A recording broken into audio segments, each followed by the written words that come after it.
stage of the process, Craig impressed immeasurably around his experience and the success he's had in every single role that he's had across AFL football. And it was clear from our perspective that he's a unanimous choice to be our next senior coach. He's a relationship builder, a values-driven leader. He understands the modern game, understands that it's always evolving, but he's also a proven developer of young people. And great play for us, but he's a school teacher, so the school teacher training is a good training now for any kind of sort of management teaching. So I think Fly is like a coach of the modern era in his general personality. Welcome back to Sports Day, a momentous day for arguably Jared and Richo, the biggest club in the land. Collingwood announcing its 16th ever coach, a successor to Nathan Buckley, has a stellar career as a development coach, as an assistant coach. His name is Craig McRae. He joins us live on Sports Day. Craig, as we welcome you in for the first time, congratulations, and tell Collingwood fans listening, if you would, in your own words, what kind of coach this club have found themselves. Oh, thanks, Sam. It's been a big day, and I appreciate you for having me on. I'm still a bit overwhelmed, to be honest. It's been such a busy couple of days, and just the excitement and all the emotions are still flowing through me. But what I can guarantee the Collingwood fans is that we'll be working really hard to get back up the top of the ladder, and that's real. We're going to work really hard. I spoke to the playing group today about that, and just set them a couple of little challenges in the time they're away. And I think there's a lot of blue sky. And we've got to get to work. We've got a lot of work to do, but I'm really confident there's a blue sky ahead. Fly, it's Richo here. Congratulations, mate. It's a sensational effort. Tell us about the process, just for people who don't know what you've had to go through to take the job at one of the biggest clubs in the land. Just give us a little snapshot of how it happens and how it comes about. Yeah, g'day, Richo, mate. Hope you're well. It's good to hear your voice.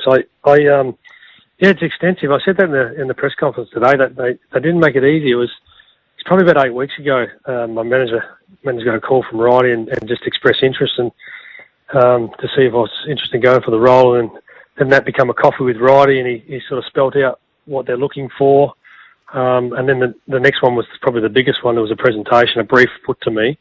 It's pretty extensive in terms of what you're going to bring to the table and a few key areas around that. And that's probably the time that I thought this is really real, because I looked at the brief and I felt that a lot of my skill sets really met what they were looking for. But if they asked you, funnily enough, in 40 minutes to put together, your life and your journey, I said, come on, this is a bit ridiculous. This is a 15-year, 25 years of work. I'm not sure how I'm going to portray that in 40 minutes, but even that is part of the exercise. But it's probably about five meetings.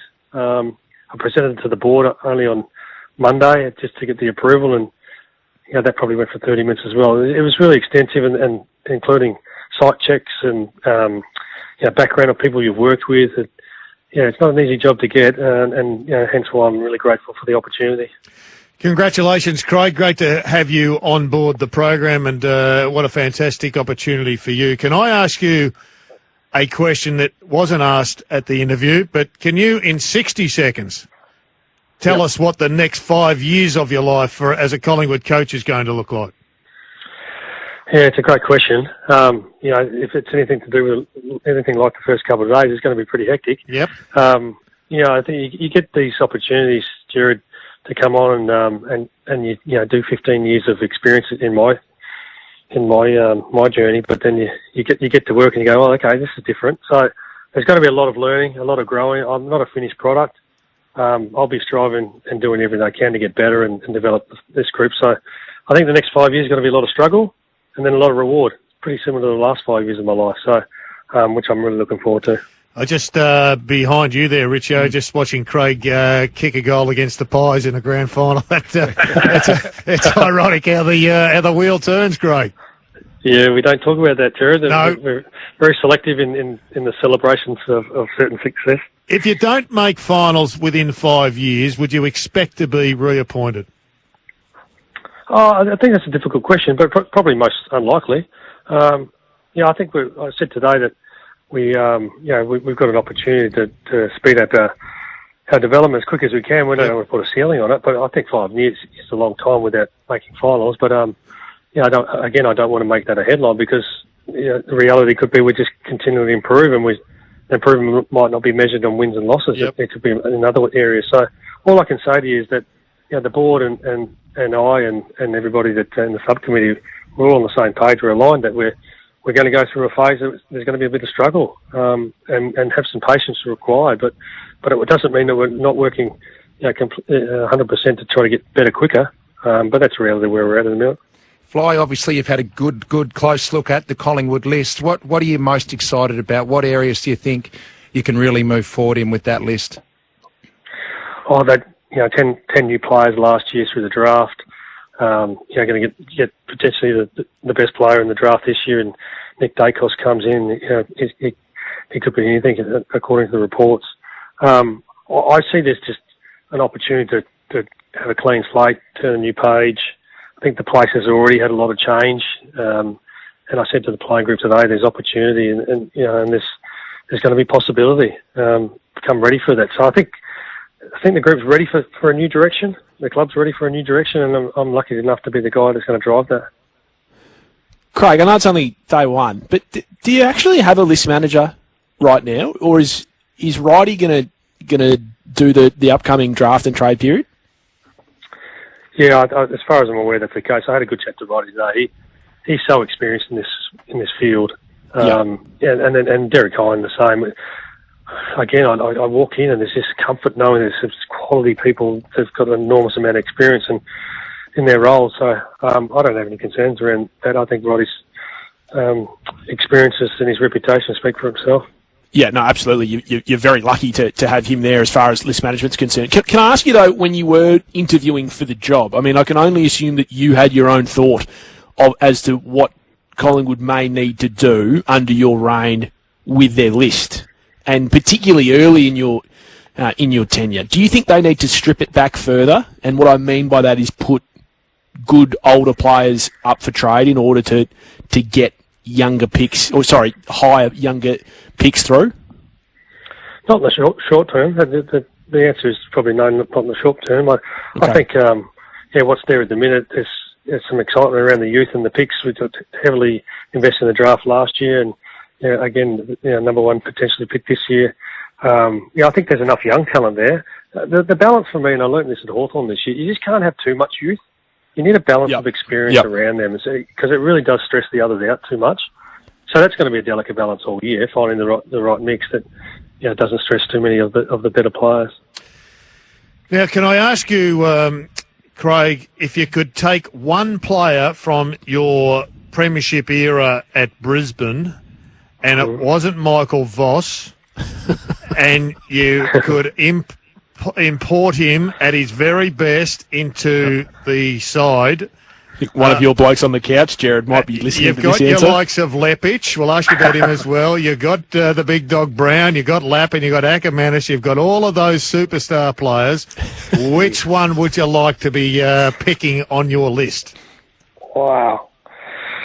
Yeah, geez, it's a nice thought, isn't it? It's a nice thought. And we got a reunion. We got a reunion coming up, so I've got to be careful. Come on, upset. Yeah, careful, Craig. Upset a few. I'd have to say, I'd probably go Simon Black. You'd go Blackie. I didn't even put him down. Yeah, I think Blackie's his record speaks for himself in big games, and I'd like to say Brownie because I love playing next to him, but I reckon Blackie would get the ball down forward line more than Brownie would. Okay, Brownie did pump you up on Monday night, which is a shame because he's going to bring you down next Monday. Brownie will be flat, Jared. He'll be flat. Is Justin Lepic coming along? Would you like to see him as part of your team? Yeah, it's a good question, and I answered it today in the best way I can right now. Is that we'd love to speak to Lepper and get the ball in motion to be able to bring him along. But I also made the point that I'm not looking to bring people in just because they're my mates. I'm making it really clear that we're going to get the best people available. And for me, having worked with him for so long, I'm just lucky he's my mate because he's the best I've seen at defensive system, teaching young defenders. And so, in the short answer, yes, we'd love to chat to him. And I think we'll go through a process of making sure we tick all the boxes in regard to that.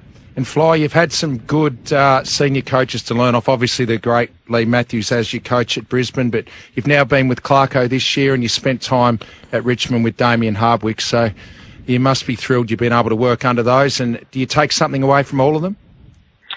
Yeah, absolutely. When I presented to the board, I just did this visual slide and then had a vision of all the coaches I'd worked with or had been coached by, and right back to Choco Williams was my first coach at Glenelg where I got drafted, and then I went to Robert Walls, and even work at the Storm with Craig Bellamy. I'm pretty grateful to have that experience and learnt so many lessons off all of them. And I went through to the subcommittee and told them all the little things I'd learned along the way and gained. And it was, it sets me up well. But again, at the end of the day, it's my version of me, and all those little lessons I've learned along the way are going to help me. Craig, thanks so much for coming on. You were highly impressive in your first media conference today. It'll be the first of many. Don't worry about that. The media isn't going anywhere, and Collingwood fans around the... Yeah, do you reckon Tony Jones is going to like me after that? I sort of just not sure I made a good first impression with Tony, but we'll see how we go. Craig, just take it from me. Just keep TJ on your good side, and things will go well from there. Thanks, Sam. Craig McRae there, the new boss of the Collingwood Footy Club, and a bit of sense of humour about him as well, Jared. A bit of a tate with TJ. TJ likes getting into the press conferences nice and early. He's a good pies man too, TJ. More Sports Day with Rich after this. We'll wrap up. Happy with that.